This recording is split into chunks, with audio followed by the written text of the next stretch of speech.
1 in 7 Americans have kidney disease.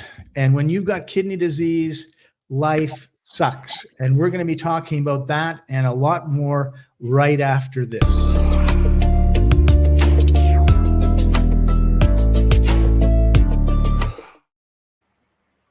Welcome, everybody. This is the Life Enthusiast online radio and TV network, restoring vitality to you and the planet. I'm your co-host, Scott Patton. Joining me, as usual, is health coach Martin Patella. Hey, Martin, how are you doing? It's really good. My kidneys are actually working fine. Thank you. Yes, mine too.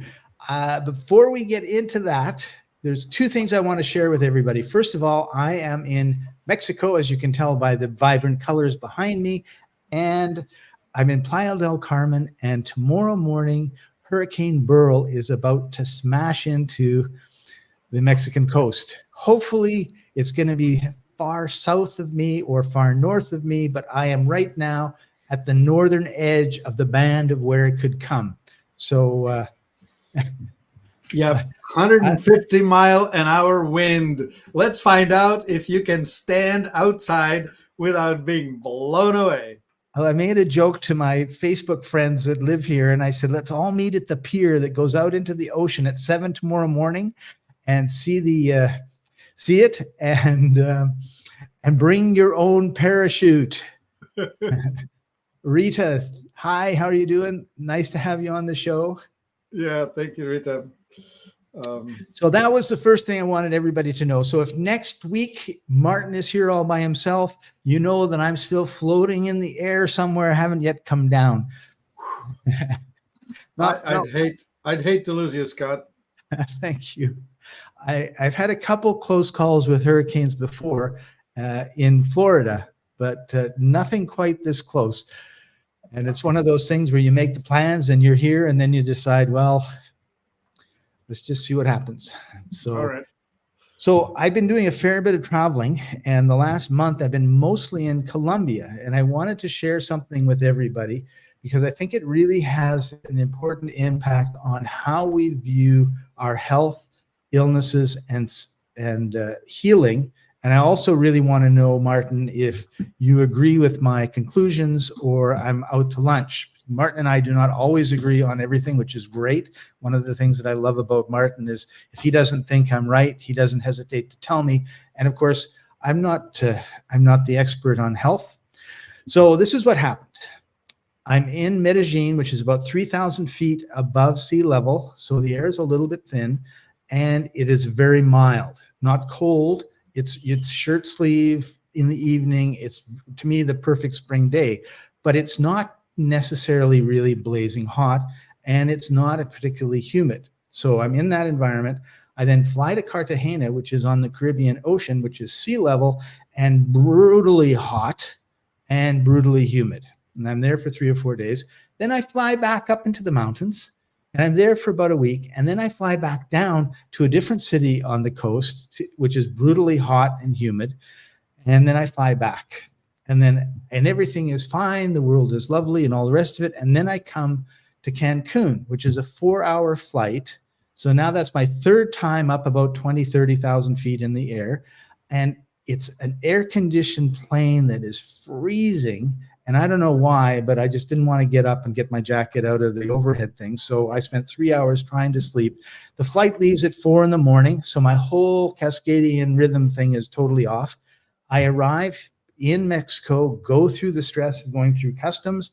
Everything is fine. I feel fine. I'm in great health, no sniffles, no nothing. And about 4 hours later, my nose is like a faucet has been turned on. It just will not stop. But I'm still not feeling bad, right? So I think, you know what? I've been up all night. My nose is running. If I lay on my back, it drains this way. It's good. Plus, I'm tired. So I go to sleep. It's about 4 o'clock in the afternoon. I wake up at midnight. I am feeling awful. My head is pounding. My nose is still going. I'm not coughing or anything like this. Can't get back to sleep, but about an hour later, I'm back to sleep. I wake up about 8. So I've had almost 12 or 13 hours of really good sleep, and my nose is not running when I wake up, and I sit up, still not running, and then I stand up, and then it runs for about another hour. I go for a walk. It's hot and humid. The hurricane is coming. There's a little bit of stress. I have a breakfast of some eggs and protein and some beans, like a Mexican breakfast, and I walk for a little bit more. And I think I'm okay, right? Now, maybe tomorrow I'm going to have a sore throat and coughing and hacking and everything else, but I just went through this whole period of like, uh-oh. And one of the things that I thought about was how many people, when they had the runny nose or didn't feel good, would have run to the pharmacy and got some sort of drug to fix them instead of being patient with their body, right? So I'm going to stop at this point, Martin, and share with us your thoughts. Scott, congratulations on a successful draining. Your body is trying to get rid of excess, probably acidity, I would speculate, right? Like it's the mineral balances, and we have only 5 or 6 different ways how to get rid of things. Urinate, defecate, sweat, drain through the nose, throw up. Did I say sweat? That would be through the skin. Yeah, you did. So that's the story, right? Those are the egress pathways, as in how to get it out. So if your mineral balance is off and the kidneys won't cope,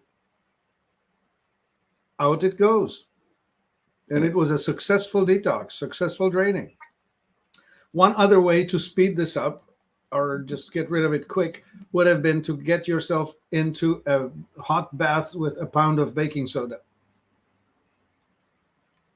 Another way, if you have the technology available, would be to get yourself with an ionic foot spa, put your feet in it, and just drain the excess mineralization that way. But this was awesome. It was a beautifully described detoxification thing. I remember myself when I switched from stupid eating to vegetarian, it was all of a sudden I arrived, and mine was longer. It was 3 weeks, like somebody attached a faucet right here on my face, and it just kept draining and draining and draining. But it did stop. And of course, I was ready for it. I knew it was coming. So as I was going through this process, first of all, it never, ever occurred to me to go to a drugstore. Like, I mean, that's usually like a long time away. But it reminded me of one of my first interesting, I'll put it this way, interesting interactions with a doctor. And I was in my 20s, and I had a really bad cold, really bad sore throat, really bad cough. Like I was just, and I put up with it for 3 or 4, I know I didn't go right away, 3 or 4 days, nothing was getting better. So I said, okay, I'm going to go see the doctor. So I went to see the doctor. He looked, and all the rest of it. And he says, yeah, like you've got a bad cold. And he says, I'm going to give you an antibiotic. Take it, twice a day for 2 weeks, and you'll be fine. And the thing I thought was, is this guy just giving it to me to shut me up, right? Because he knows first of all, you expect the doctor, A, to know everything and they don't, and B, to be able to fix everything and they can't. But it's not fair to the doctor, but they just get put under immense pressure. He goes, oh, doctor, I'm so sorry, blah, blah, blah, whatever, right? Like, suck it up, buttercup, right? So I'm leaving with this prescription, and I thought, 2 weeks, if I did nothing, how would I be in 2 weeks? Probably okay. So I didn't get the prescription. And 2 weeks later, it's like, yep, I'm fine. I was well before 2 weeks. I'm fine because I'm a 20-year-old guy that runs around and is active. And, I'm not going to say I ate well particularly, but, I was healthy. So at that point, I thought, a lot of times the stuff we get isn't necessarily set up to help us as much as it is to shut us up, A, and B, some of the stuff that you get actually doesn't help and makes things worse. So we've seen examples of that. Yes, Scott, these flu type of things, these detox episodes, when you do nothing, they takes about 10 days. When you go for medical intervention, you're over it in 9. You're over what? You're better in 9 days. Right? 9 days. Oh, so 1 day difference. Yeah, 1 day difference. Sometimes only a half a day difference. In fact, I remember on the package of this flu prescription affair, I can't remember the medication name, but it was written in there that it will shorten the typical flu by between 8 and 24 hours. Yeah. Yeah. So, so there is a fine balance between like when you're sick and you really have to go to the hospital or see your doctor, and when you're sick and it's just, this is sort of a normal thing, and just, go through it. Drink. Yeah. I mean, I bought water, bottled water here in Mexico, and a big jug. And I was surprised this morning how much I just, but it was just like, go, go, go, go, go. Like, Well, remember, you drained it through the nose. that's right. You were down a quart. Yeah. So it was pretty funny. All right. So, one more to say about that. Oftentimes this is mistaken for illness, but in fact, it's just the body draining stuff. right. And the other part of it is, like, a friend of mine had a saying, and it was, do the hard things and life is easy. Do the easy things and life is hard. Right. So It's a beautiful line. It really is, right? So it's hard when you're feeling awful to be nice, right? And there was a couple of times where I was in the hospital and my liver stopped and all the rest of it. And I thought, these poor nurses they get miserable patients all the time. I'm going to be nice. Yes. And I really was. And one of the doctors comes in and he looks at my chart, and he looks at me and he says, "They say you're a really nice guy." And they appreciated it, and they stuck me in a private room at one point because they were afraid I was contagious. And then when I was done, the nurses came in and they said, "Don't tell anybody, but the test came back and you're not contagious." And I look at them like, "Why not tell anybody?" Because they might move you into a room with 3 other people that are contagious. So we're just going to keep you in this room because we like you. And as long as we have the excuse that you could be contagious, you're going to have this beautiful room to yourself with a great view of the North Shore mountains of Vancouver. Yeah. It pays to be nice. Right. Yeah. And so Benjamin Hampton is joining us. Hey, Scott, glad to see you, hang out with you here and see what's up. Thanks, Benjamin. Okay. Glad to see you. All right. Well, let's just see if we can just produce something for the world to remember. Right. Which this is a cool story, right? I much appreciate what you're saying. And kidneys, right? We have kidneys on our headline today, and right. It's bizarre because kidneys function is taken for granted, and yet when that goes away, life gets miserable really fast and really awful. That's right. And for some strange reasons, the statistics say something like this. There are 2 million people in kidney failure on the entire planet, 800,000 of them in the United States, which means that that's about 10-fold density of kidney failure compared to the average on the planet. What are we doing here to do this? One, I think, is that we have the technology. I think we diagnose it and we treat it, and kidney dialysis is a big business. Yeah. Right? And here's what that life looks like. 3 times a week, or every 3rd day, I should say. It's a rotating schedule.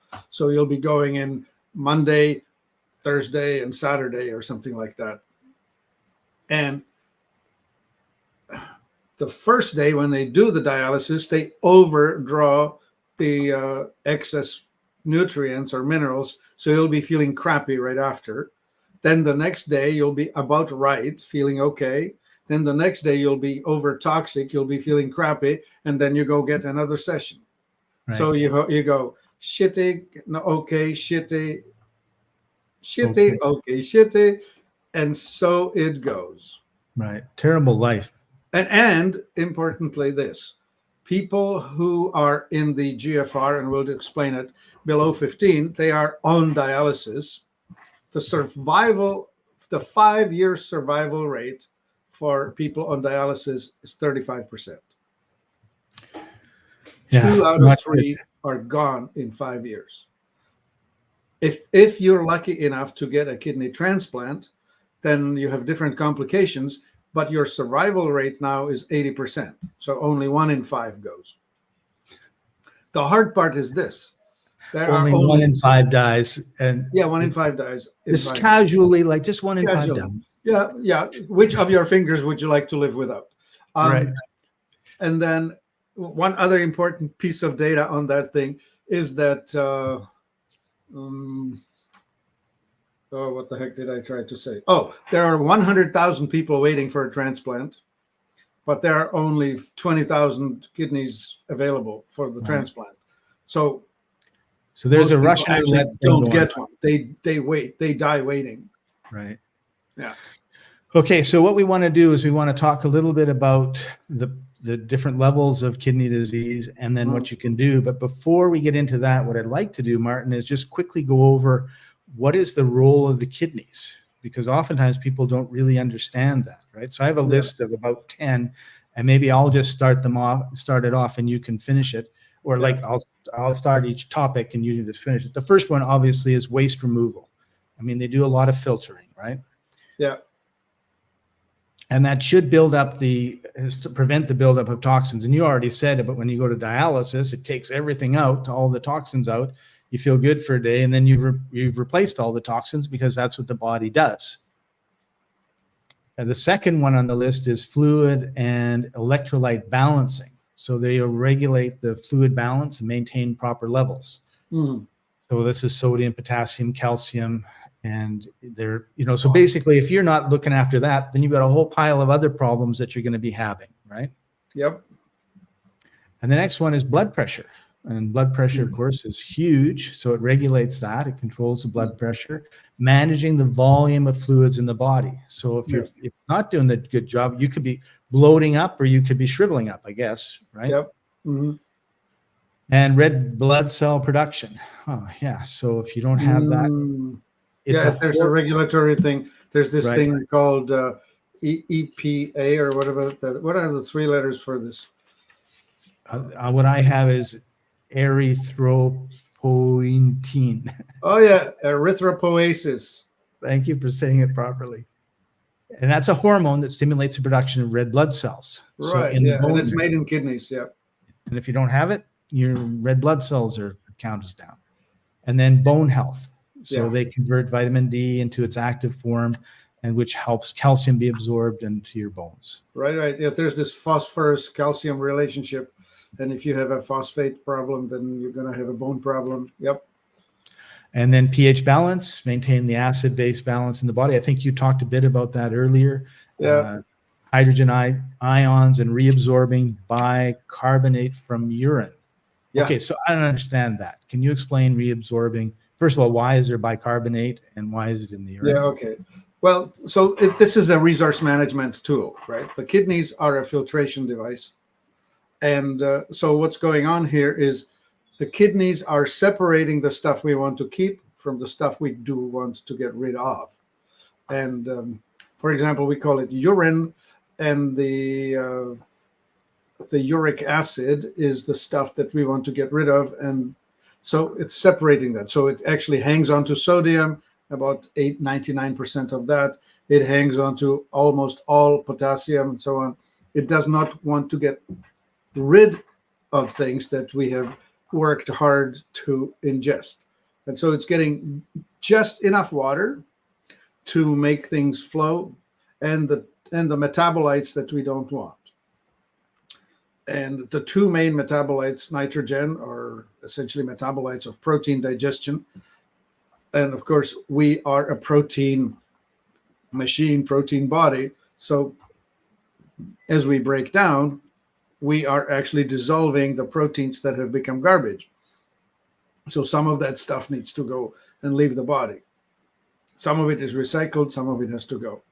And so you're watching, where your doctor is watching for albumin, which is one of the forms of amino acids in the urine. And if you have too much of it, you have a problem.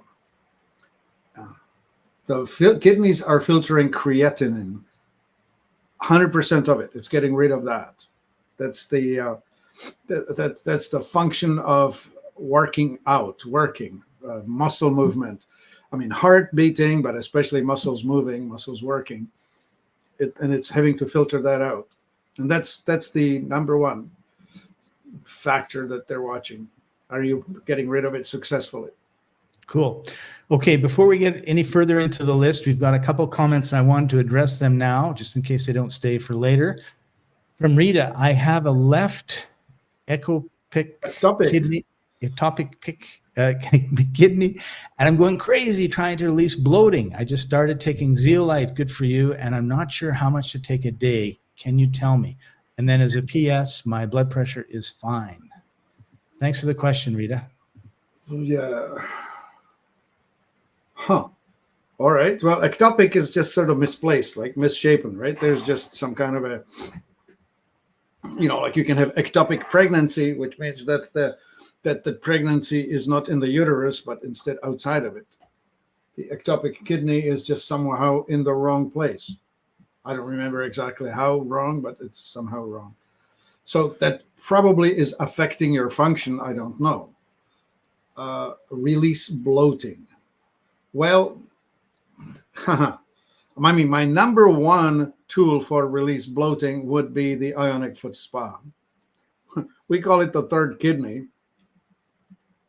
And it's based on the principle of osmosis. And the osmosis works this way. Wherever there's a higher concentration of minerals and a membrane in between and a lower concentration of minerals, the minerals will travel through the membrane into the lower density. So if your body, if your lymphatic system has an excess of minerals, toxins or useful minerals, whichever they are, it needs to retain water, because the answer to pollution is dilution. And so you need to retain water if there are too many minerals. So put your feet into the tub with the ionic foot spa.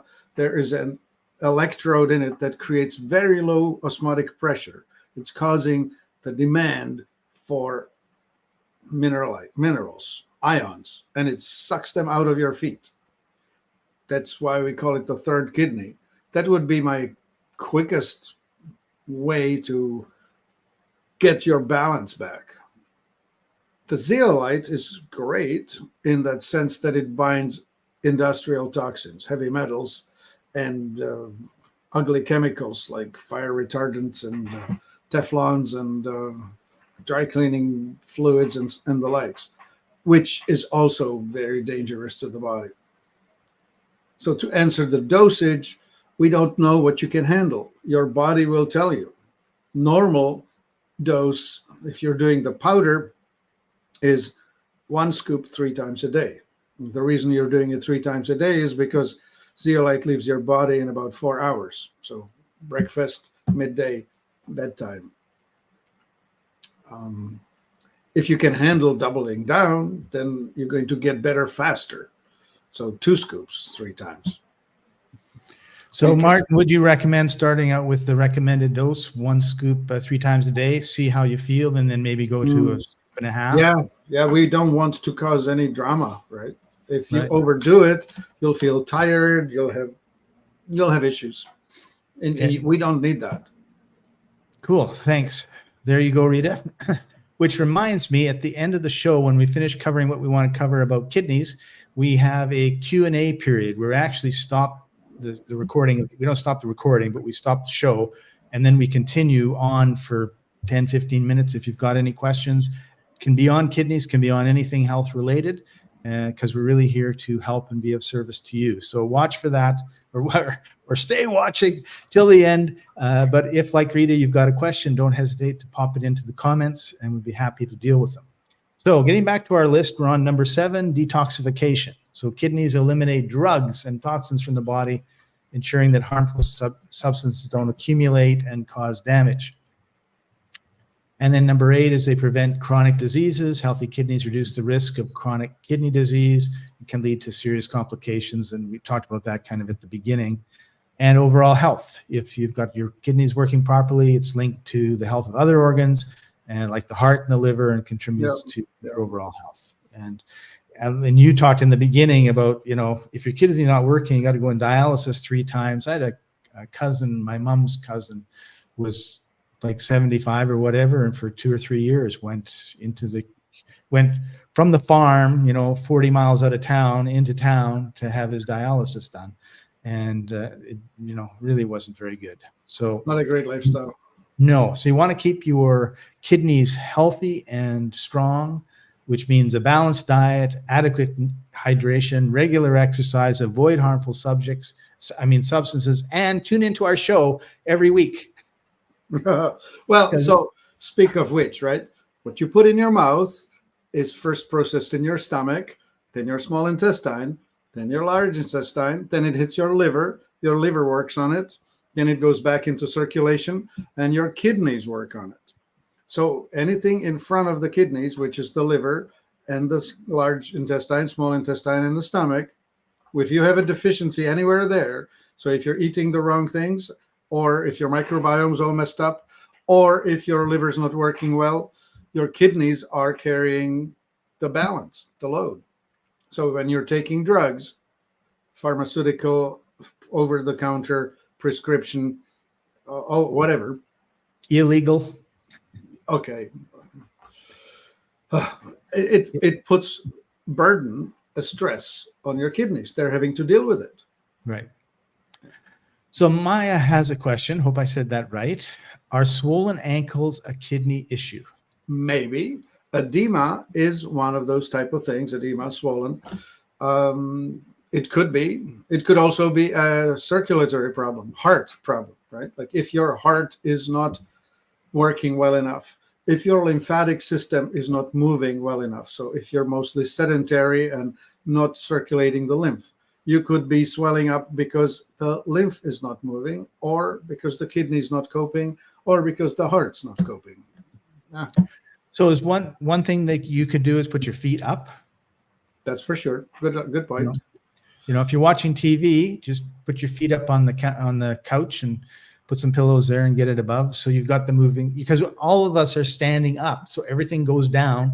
The feet are as far down as it can go. So put your feet up and, 10 or 15 minutes, let it all kind of go the opposite direction for a while. Of course. And try and walk, exercise, maintain your fitness.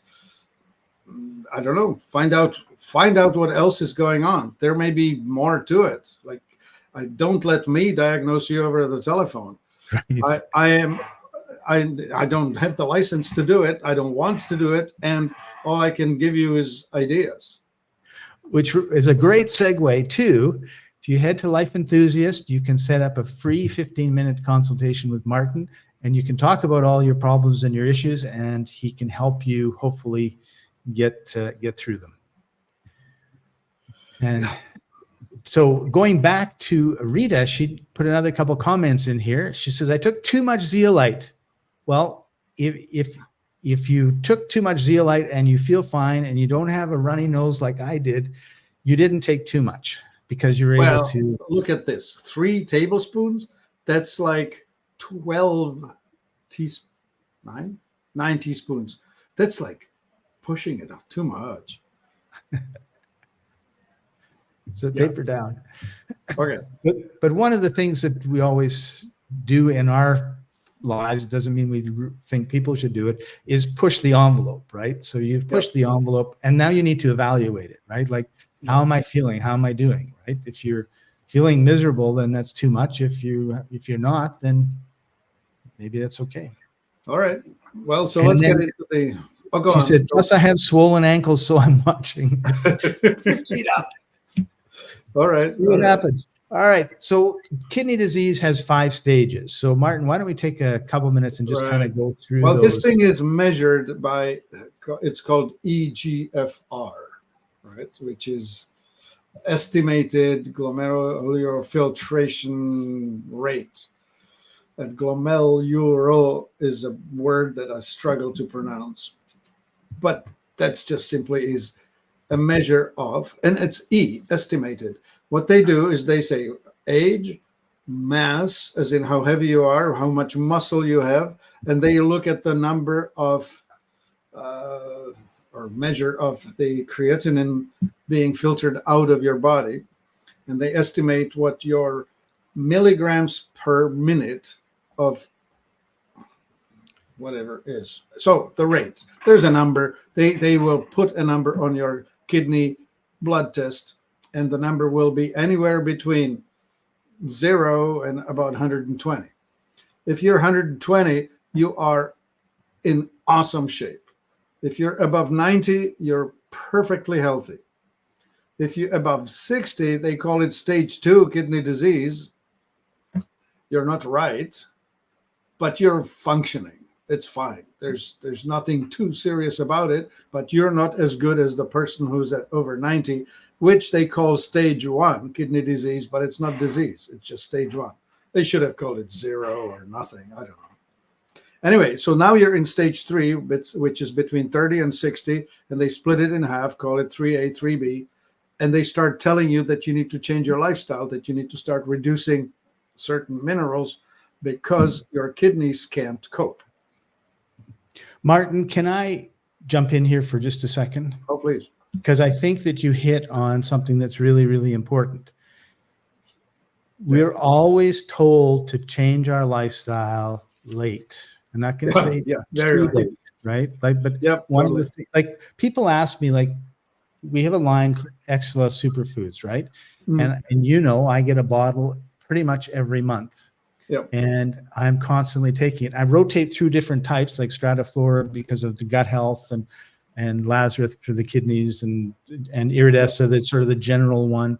And I love them. And one of the reasons that I love them is I notice a big difference in my energy levels, in particular, my clarity of thinking, and different when I don't have it. Whereas for years and years and years before we met, I would try stuff and then I wouldn't try it for 6 months. I never noticed any difference. The first time I didn't have a bottle of Iridessa, I was like, oh my God, what's wrong with me? And then I realized, oh, I haven't had this for a while. And so the point being is that there are things that you can do long before you have a problem. So it really is, this is the problem, right? When it's a sunny day, nobody prepares for a hurricane. Hurricanes are on my mind right now, right? But, well, it's really hard to sell umbrellas on sunny days. It really is. But walking around Playa del Carmen was very interesting because there were like 3 types of stores or shops or restaurants, right? There was the one that was running around with a bunch of carpenter guys hammering away to put plywood in front of the windows. And there was kind of this beehive of energy going on, or ant energy, you know, people running around. And then there was restaurants that were open, like nothing's going to happen. And then there was, I forget the third one, but the restaurants that were open like nothing was going to happen were very interesting because they had basically something you couldn't see unless you really looked for it, which was hurricane-proof door, like these sliding down doors, right? That would, they were metal, anything could bang against it, wasn't going to affect the inside or blow the place up or anything. So they had prepared decades ago for this thing that happens once every 5 or 10 or 20 years, and they had no problem. So they were open. They think, you know, want to have breakfast, sure, you know, all the rest of it. These other ones were running around like crazy, you know.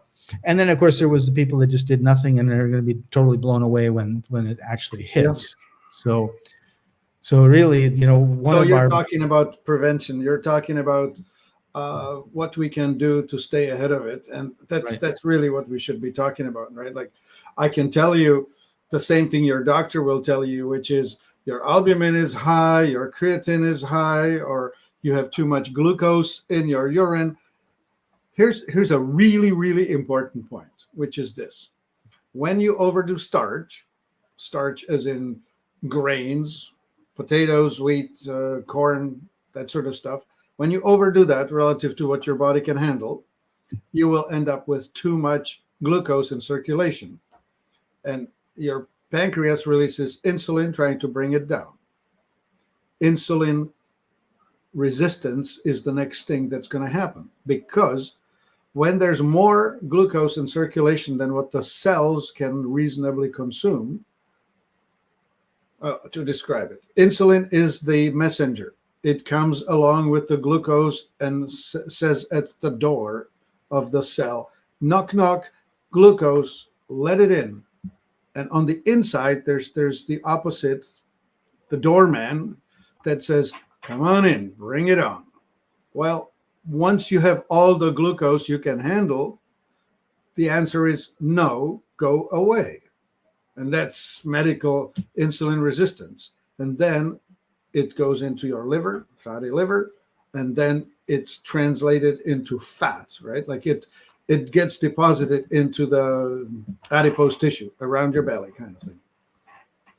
But if the rate is too high, you're going to end up at the door of diabetes, type 2 diabetes, and you'll be urinating glucose, extra load on your kidneys, and all of that. So we need to work on the diet.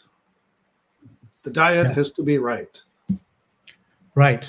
And if you've been watching us, you know that everybody has certain individual characteristics when it comes to diet. So if the banana diet doesn't work, doesn't mean the pineapple diet will work, doesn't mean the carnivore diet will work.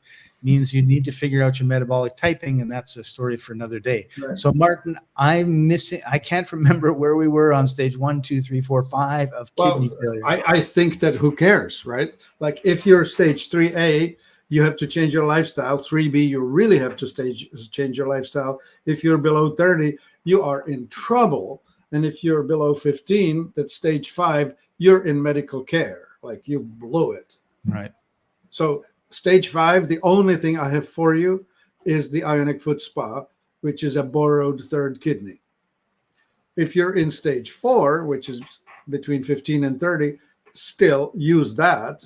It's not cheap, but use it because it works, and be on the right diet, which is, you need to be watching some foods. Like, for example, high protein is problematic when your kidneys are in trouble. So you need to go on a diet that's close to vegetarian, that's close to ketogenic, low starch and low meat. So mostly salads type of things with olive oil and coconut oil and butter. That's it. Like you're making your world smaller the sicker you get. Right. And you're always going to make your world smaller because we live in a world of abundance. Unfortunately, most of the abundance when it comes to food is super high processed foods. That's like eating cardboard or wood. Not going to do you a lot of good.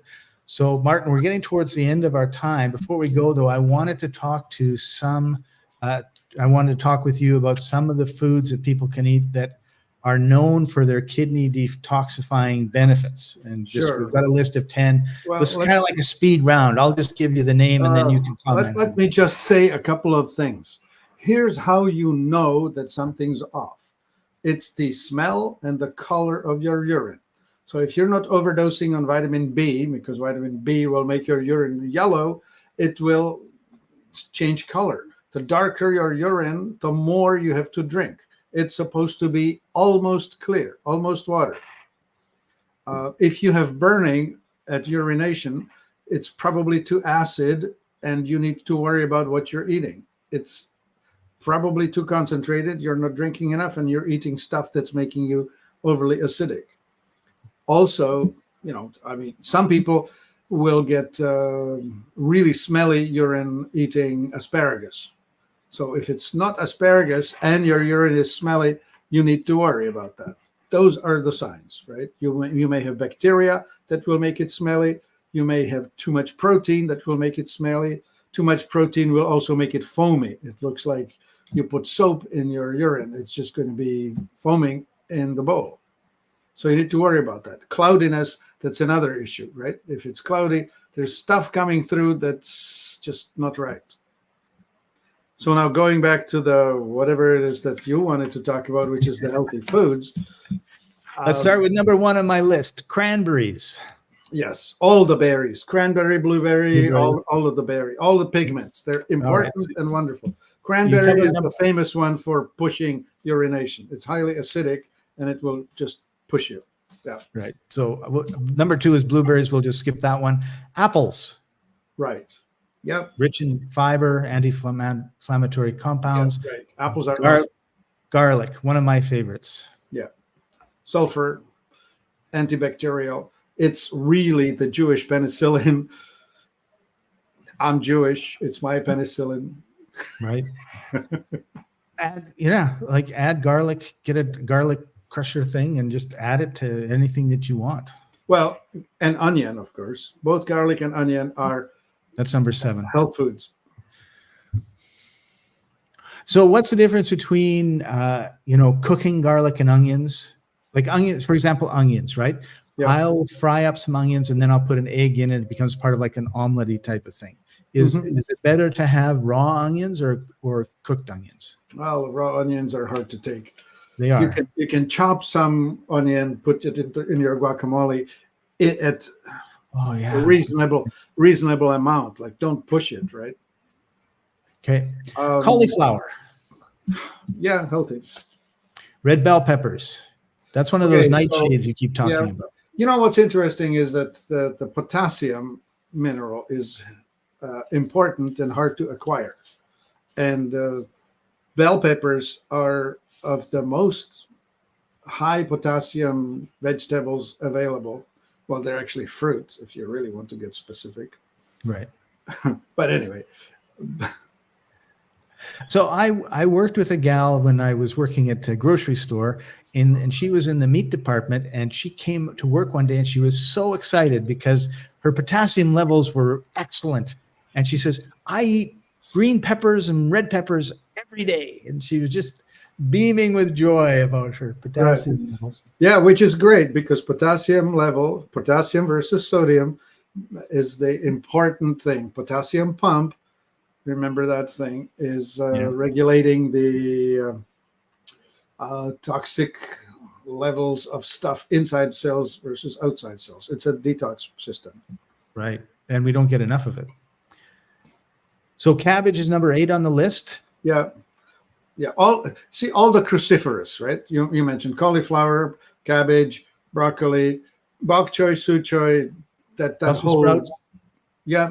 The whole cruciferous thing is good stuff. And then we talk about this all the time, olive oil, the oils. Yeah, the healthy you need oils. You need good oils. So olive oil with coconut oil, butter, avocado oil, butter. Yeah. One of the best things ever once I got chatting with you was the fact that I'd go for butter. And I just loved it, butter. Oh, I could put butter on stuff. Oh, great. Yeah. And of course, we have to say butter and margarine are not the same. They try to make them look the same and taste the same and everything else. I can't believe it's not butter. Can't believe it's not butter. Like, stay away from that stuff. Processed foods, bad. Fish, rich in omega-3s. So, okay, so here's an interesting sidebar. Rita just jumped in with, I can't handle garlic. It gives me heartburn. You know, about 4% of the population have a sulfur absorption problem. So you may be one of the 1 in 25 who has this, and I can't do much for you. You could try buying deodorized garlic, which is on the market. They will call it allicin, Allicin, and you could possibly supplement that way. Yeah, don't eat it. If it's hurting you, do not do it. Right. So one of the things, this is a day of cliches, let me say, but one of the things that you always say, Martin, and I don't know, I think we need to say it like almost every show, and that is, when you're in a hole, the first thing you do is stop digging. So if somebody says garlic is great and you have garlic and you find yourself at the bottom of a hole, don't have any more garlic. Yes, totally. It's just, if somebody calls it health food and it's not helping you, it ain't your health food. Right. Okay, so I said earlier we're near the end, but 3/4 of an hour is a bit longer than normal for us. But there's a few. You picked a huge topic. I did. Anyway, here's another one. I'm so allergic to onion and bell pepper. Well, there goes, right? Yeah, don't eat it. Find some other way. But the thing is if you know you're allergic to onion and bell pepper, you also know that you need to look for other ways to get those nutrients from them, right? And that could be a supplement of some sort. Yeah, sulfur is easily available from MSM, which stands for methylsulfonyl methane. We sell it. It's readily available. Bell pepper, if you have a problem with it, you may have problem with the entire nightshade family. Solanaceae, they include all peppers, potatoes, tomatoes, and eggplants, and a few other things. Tobacco's on that list.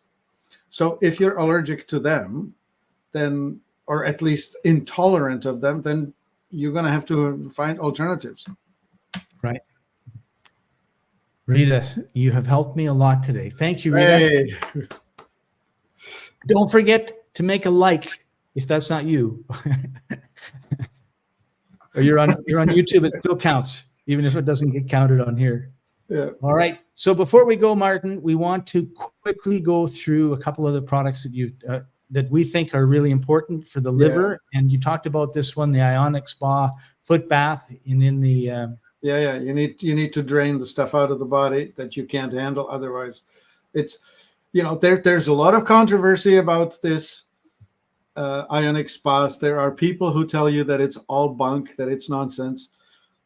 And there have been some people selling it on the basis of, look how much dirt it's pulling out of you, because the water in the tub is going to be really ugly looking. Don't panic about that. Some of that dirt comes from the water itself. Some of it comes from inside of you. Right. And if you go to the comments, you'll find these in the comments. The next one is my favorite, and that is the Exsula Superfoods Lazarus. Yeah. And Lazarus was made specifically to help the designer with his kidney problems. Yeah. And there goes. This thing is actually strengthening the function of both the pancreas and the kidneys. And it also is helping with sarcopenia, which is essentially the muscle wasting of people who don't do well. When people get older or function goes down, they start losing muscle mass. And Lazarus is specifically very good at restoring that back together. Which is important because, remember, more muscle mass, more storage for glucose, and better creatine production. Cool. And the third one we wanted to talk about was Andreas Seeds, their black sesame seed oil. Yeah, this one is underappreciated. So this is not the black seed, not black cumin. This is black sesame. And sesame is specifically, it's a broad spectrum affair. It is good for kidney and heart, and it's also antiparasitic, and it also stimulates circulation and nerves and all of that. It does many things, and your body is complex. This is one of those things that when you start using it, you will feel better overall. Awesome. All right. So we had mentioned earlier that we're going to stay on the air after we actually say we're off the air. So when we go off the air, don't necessarily go away. But if you have any questions regarding your health that you want to ask Martin, this is a good time to do it. And I also want to do a quick shout out to if you go to this URL, and I'm going to put it into the comments, you can set up a 15-minute time to talk to Martin personally about your issues and go through it, because we really are here to be of service to you and to help you. And here's an important selling point of that. We give away the first 15 minutes. So if you want to stay on and keep talking, well, we'll start charging you. But the first 15 minutes is on the house. Right. And a lot of what we talk about on Facebook and YouTube and other places is, let's just say, sanitized so that we don't get banned. And every Sunday you can join us at t.me, which is Telegram/Life and Co, LIFENTCO. And I'm going to put that into the comment box as well. So join us at noon Eastern, 9 Pacific, and Martin will be talking about things that he's not allowed to talk about on the mainstream places. Right. And if you're really curious about health, I've done maybe 2.5 years of Sunday talks there. So there's probably 150 of them. I bet you 2 or 3 of them are really appropriate to what your situation is calling for. Right. Awesome. So Martin, any last words before we sign off? Kidneys, important. I can't. Oh, you know what? Two things: lemon juice, rich in potassium, and parsley tea, green parsley tea, and making tabbouleh salad, which is typical tabbouleh salad is green parsley, tomato, bell pepper, green onion, olive oil, salt, lemon juice.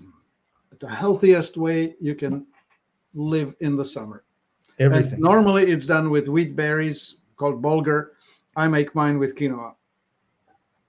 There you go. Awesome. Thanks for joining us, everybody. Martin, thank you for taking time out of your busy day to share this information with everyone. And we'll see you next time. Bye for now.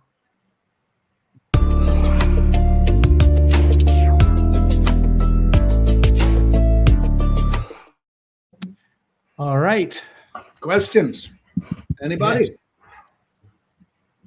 We have 20 or 30 people that are watching, so hopefully some of you have some questions. Well, I'm glad to find out that when we're broadcasting on a holiday, non-work day, we actually get visitors. Maybe we need to be broadcasting after hours. I don't know. Maybe, yeah. By the way, in comments, is it that you're here by chance, or is it that you're here because you can't watch it live on a work day? Yeah, let us know in the comments. That's a really good question. And if you have a time or day that you would prefer, you might as well pop that in too. We're here to listen. Yeah. And so Martin, of the Exsula products, if somebody's wanting to start a fitness routine, go to the gym, do the weights, which of the superfoods would you say would be ideal? Well, if you're making smoothies, zoetin is great because it's not made with a focus on flavor. It's made with a focus on nutrient value. So if you're going to throw it into something that has blueberries, apples, something else nice that's going to make the taste palatable, then zoetin is awesome. All right. If you're going to use it plain in water, then Powertin is better because it's been made. It's similar. It's still protein drink with all these good things in it that's going to help you build muscles, but it's made with taste as a concern. So would you say the zoetin is more powerful than the Powertin? It's better value for the money. It's $40 less. Okay. Cool. Well, we have some questions, so we're going to deal with that. You had asked a question. We'll answer that question first. Sedona Window Blind said, saw email live now and clicked on link. Had no idea you were doing this. Well, welcome back or welcome to us. Yeah, hope you liked it. And Dee Dee says, thank you, guys. Thanks, Martin. Yeah. And Maya says, I was recently diagnosed with chronic inflammation of gallbladder. What can I do? I'm in Hawaii. Okay, Mia, this is not that difficult. 3 things, right? An apple a day, malic acid is in apples. You can buy potassium malate as a supplement, or you can get apple juice, apple cider, that sort of stuff. Drink lots of that. That will help soften the forming gallstones, if they are. You need to change your diet. If you're eating wheat, if you're eating gluten, get that out of your lifestyle 100% because it's creating inflammation. And then there are some supplements we have. There's a product called Glytamin, Glytamin. It's a suppository inserted rectally, and it will help dissolve already formed blobs of the stuff that we call gallstones. And then there's a herb called chancapiedra, which in Spanish stands for rock crusher, and it essentially breaks up the stones. That's a great name. I'm just seeing if she made anything. Okay, so HK, do you have recommendation for reversing stage 2? Watching because not at work today. Thank you for that feedback. Well, stage 2 is a nothing. Stage 2 is you are 60 to 90. Stage 2 of kidney disease. Yeah, I get that. I understood. Yeah. Meaning that your EGFR is between 60 and 90. So all the good things we talked about, exercise, lymphatics, diet that's healthier, just the general lifestyle good things. If you want specifics, I have, you're welcome. I don't know Hawaiian for you're welcome. We have a product. It's a tincture. It's called Kidney Bladder Ease. It's a herbal tincture. You could use that. That's going to lift your kidney function. And if you feel like doing yourself a lifestyle upgrade, Exsula Lazarus, it's an awesome product. It's not cheap, but it just is really, really good at improving the function. Yeah, I took it every month for a year. Yeah, when I was getting over my liver problem. Yeah, you were far down. I mean, what did you lose? About 100 pounds? Yeah. Well, and I was 5 weeks laying in a bed in a hospital with tubes coming out of me. So yeah, you were down. I told my mom, go talk to a grave digger because tomorrow you're going to need them. So, and Rita says, I'm eating 2 apples a day because I can't lose weight or urinate right. That's why I'm also taking zeolite, also trying to raise brown fat, hence the apples. That should be hence with a C. Yeah, the brown fat versus the white fat, right? This is the adipose tissue. The brown fat is the healthy fat. The white fat is the undesirable. I would say it's a dietary, right? Like there's something going on about can't lose weight. Well, you need to get clear about your body type. Your endocrine dominance drives how you gain weight and lose weight.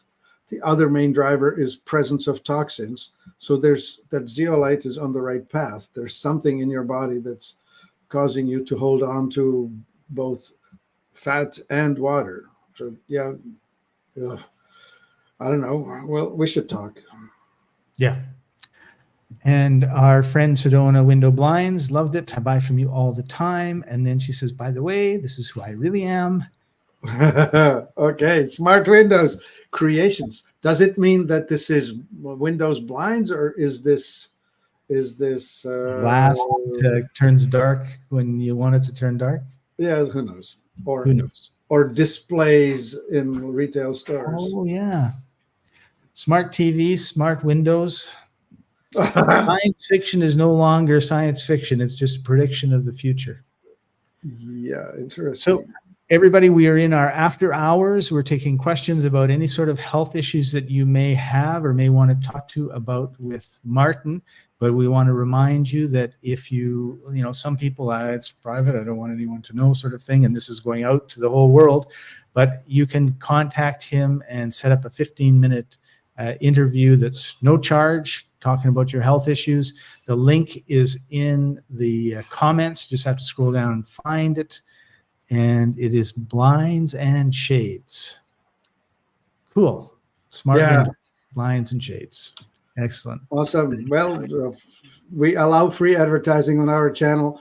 Anybody in Sedona, Arizona, please contact our friend. She deserves your business. Right. And just go on YouTube, look for Sedona Windows Blinds, and you'll see her. Cool. All right. So if there was one thing you would tell people who have good kidneys what they should do to make sure they remain good, what would it be, Martin? Do not take ibuprofen, aspirin, Tylenol, all that stuff that your kidneys are going to have to filter. So the reason you will want to not take them is because you will not be in pain. The reason you will not be in pain is because you will maintain a healthy lifestyle. So you start with the 4 things: toxicity, malnutrition, stagnation, and trauma. Resolve all of that. You need to resolve whatever reasons you may have to take the drugs. You don't want to take them because they are toxin-based substances, all of them.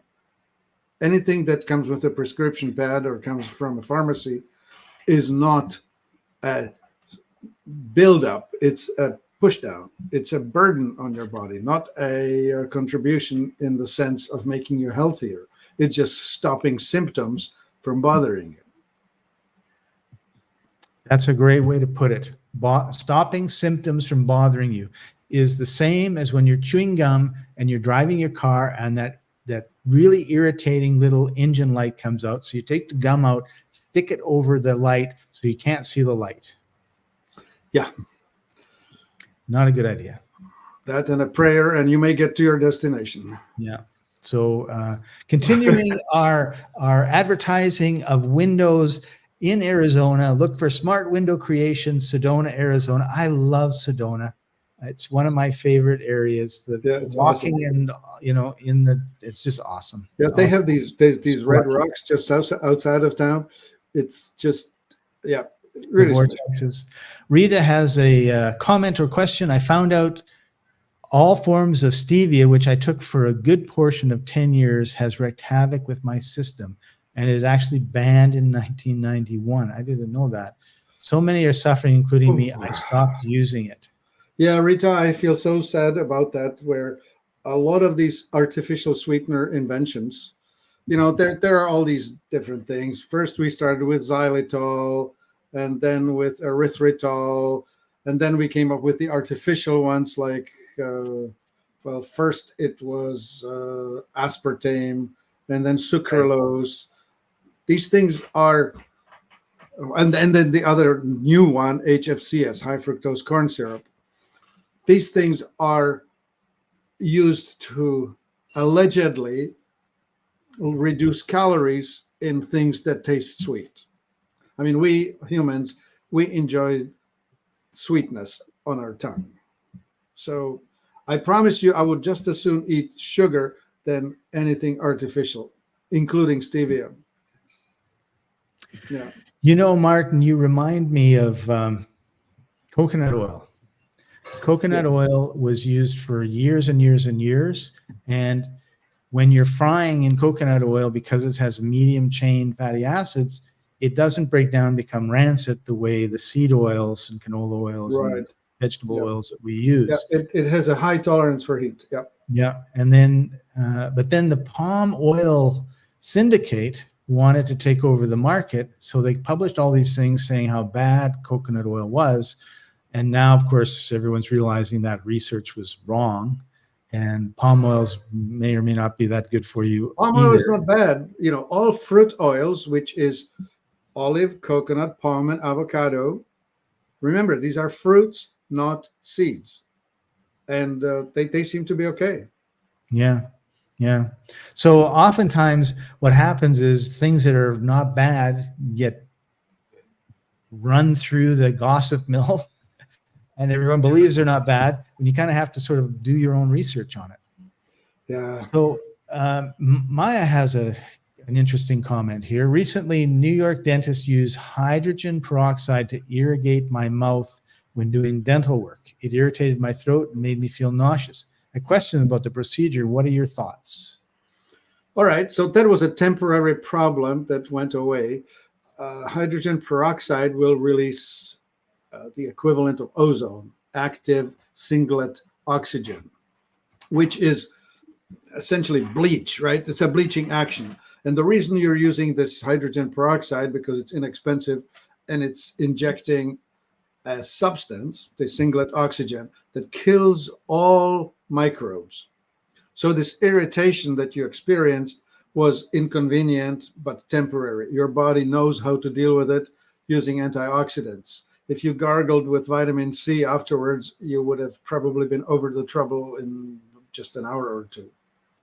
And of course, the doctor should have been smart enough to know physiology and just say, oh yeah, this is what we have done is we pushed the oxidation too far.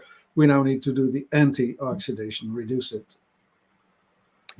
And she says it was my dentist, not the New York dentist. I should have picked. Yeah, all right. Yeah, the corrections doesn't matter. I don't care where it is.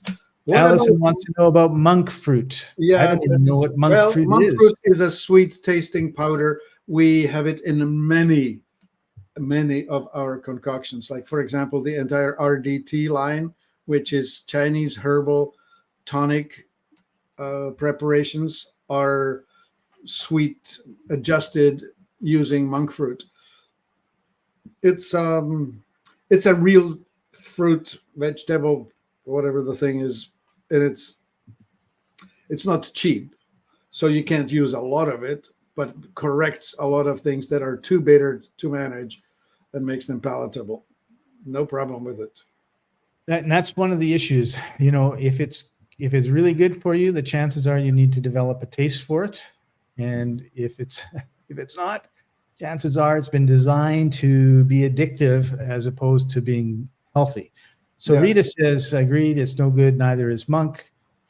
Paleo interfering mom. interfering with the hormonal stuff. You see, like when you stop the menstruation, that's probably somehow causing a rise in estrogen, right? Like, remember, um, women are such complex creatures, right? They have this uh, 2 weeks to ovulation spike, post ovulation, and then menstruation, right? The first half is driven by estrogen, then there's a massive spike, and then progesterone comes in and prepares the body for the next pregnancy if it's going to happen, right? And so it's always it's sort of like an engine, right? Up down, cycling through these different things. Now, a lot of plants, but especially seeds and nuts, have this xenoestrogen present in them. It's called xenoestrogenic effect. When you overdo seeds or nuts, you end up with too much estrogen, and it will throw things out of balance, turning men into girls, having them grow breasts and losing their testicles, stuff like that. Yeah. Well, that doesn't sound very much fun. Well, it's a problem, right? Like too much of a good thing. And by the way, there's a real quick little hack for seeds and nuts. Soak them. When you soak them, they start sprouting, and the moment they start sprouting, this xenoestrogen effect is blocked. Let's talk for a minute about the difference between a nut or a seed that's just sort of laying there waiting to do its thing, which is sprout, and a sprouted thing. Whew, okay. Well, so you have 3 levels of sprouting, right? Like you soak it, which is just the initial phase where the germ just pops. That's like waking up. Then if you leave it longer, then the sprouting begins and you go first phase. You have maybe the first half inch of the germ coming up. And then that's still called sprouted grain. And then you have actually just waiting now, sprouting and running at some heights. Like if you do wheat, it's about 7 inches. If you do alfalfa, it's about 3 or 4 inches tall. But the point is this: to a certain point, all of that growth is driven by what's contained in the seed. So you have now taken all the stored life force that the plant has pushed into the egg, which in a plant world is called the seed. And now that you've woken it up with heat, water, moisture and light, it starts going. And the first phase is completely driven by the material contained in the seed. So you have now released this life force. And the tip of the growing part is just loaded with enzymes. So I can't tell you that there is anything healthier on the planet than this stuff to eat. So, because we've been talking this whole time about kidneys and stages of disease and all the rest of it, and it occurs to me that one of the things that people rarely eat are sprouted foods, and it's so easy to do. Alfalfa sprouts or broccoli sprouts or garlic. If you can't get garlic, if you can't eat garlic or you're allergic to it or whatever, could you try Not sure garlic? if the sprouts will be better. Not sure. Not sure, but it's something for you to try, right? Yeah, you bet. And try green onion sprouted. Like you can take the big yellow onion, put it in a bit of water. Just put it in a glass with the roots touching water. It'll start growing the green shoot. Eat that. Yeah. And it's, we keep talking about, the news keeps talking about inflation and how expensive everything is and all the rest of it. And you can get a few of these seeds and you can sprout them, and it's pennies for the amount of nutrition that you're going to be getting. True enough. Yeah. Sprouted lentils, sprouted buckwheat, sprouted, I don't know, you name it. Anything. Chickpeas. Sprouted chickpeas are awesome. Cool. Yeah, it's getting late, isn't it?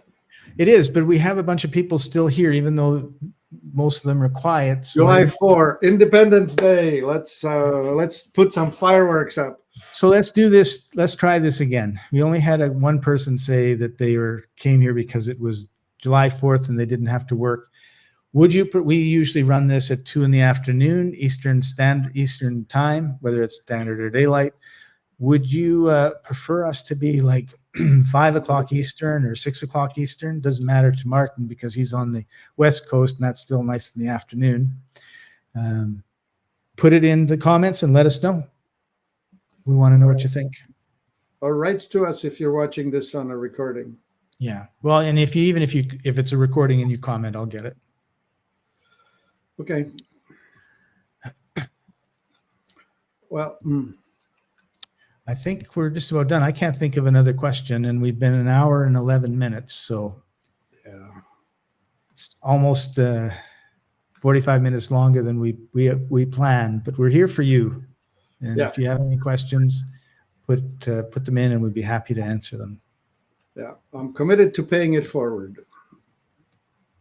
Yeah, me too. All right, going once, going twice. Thanks for hanging in there, everybody. And see you next week. Bye for now. Oh, hold it. 2 comments at the last moment. Late in the day is best. Thank you. Okay, whoever you are. I got Martin's email and found it was 2 minutes to your time. Talk about getting it right at the nick. Thank you. I appreciate that. Where do you find the recordings, says Miss Sedona. Well, so where do you find the recordings? Right here. Or you find it at lifeenthusiast.com. Yeah. So listen, there are, yes, Mia. Yeah, I know. You're 2 hours younger than me. There is a podcast section on life-enthusiast.com with 400 plus episodes that you can dive into. There is a Telegram, what's it called? Telegram channel, LIFENTCO, with 200 episodes. There is a YouTube channel called LIFENTCO, which is also, I don't know. It's a little less rich because they really put a lid on us. We can't hear you, Scott. Lots of places to see us. Wherever you see us now, if you just click on the channel name or the link below the title, usually it'll take you to where you can see a lot more. But life-enthusiast.com is the best place to go because that's where we put everything, and we're not censored on our website, right? And it's amazing to me the amount of censorship that's still going on and banning that's still going on. It's just outrageous. Yeah. It's a funny story for me because I was a refugee. It was called escaped. I became a refugee in 1976, leaving the communist-controlled Czechoslovakia because I knew I would be in trouble. I'm unable to color within the lines, so to speak. It's hard to control me. Independence, right? Today is very appropriate day to discuss that. Anyway, I went and I left so that I sought freedom of expression, the Fifth Amendment, the being able to express myself without fear, right? And the famous First Amendment, freedom of speech. I think that was a big deal to me. Well, right. Apparently that sort of holds, but not much, because in commerce, when you're dealing with a corporation, they can tell you how they want to run their show. And so now that we have these monopolistic, market-dominating entities, they are acting exactly like Big Brother. If you really want to know what we've got going, read the book 1984 by George Orwell. So segueing back to questions, Arantha says, recovering from colon surgery, what's the best I can do? My stomach has enlarged, low urinary output, weight gain, no chemo needed. All right. Well, we have two products. One is called Strata Flora, and the other one's called Ellagiplex. I could think of a third one called Exsula Premium. These are all Exsula branded products that we make ourselves, and these are designed to help the body restore itself. On the really mild side of things, we have a product called lecithin and high pectin apple fiber. Those two things are going to help soothe the terrain and work it through, and then you can get the Strata Flora in, and then the Premium, and then finally Ellagiplex. The Ellagiplex is designed to help the body sort out the normal, not normal cells, tell apart what is healthy and what is not. And stomach enlarged and all of that. Well, we need to figure out what's functioning and what's not. You probably should have a digestive enzyme. You probably should have more salt, more iodine, more vitamin B1 to just do better digestion. We have a product called HCL Guard. You may want to take a look at that. There's a lot that is packed into that simple question. That problem that you had is a tail end of a fairly large issue that took decades to develop. So this would probably be a good time to just jump in and say that we do have a link in the comments for if you want to set up a 15-minute free consultation with Martin. Sometimes you have complex problems that need, more fleshing out, more questions answered than we may have time to do here. There are support people on our website at the chat line. These are not some machines. These are actual educated, trained folks. So don't hesitate to start typing or phone. What's the number? 866-543-3388. Easy to remember. Yeah. It actually stands for LIFEMTT or something like that. It'd be beautiful. All right. Well, thank you, everybody, for joining us. And make sure you come back next Thursday at 2 Eastern, 2:35 Eastern, and 11:35 a.m. Pacific. And we'll email everybody if and when we decide to change. We'll be here if the creek don't rise on my end, or if Scott's house doesn't get blown down by the big bad wolf. The hurricane is coming to Playa del Carmen, and we can't wait. Yeah, no kidding. Thanks, everybody. See you next time. Please call me when it's over, Scott.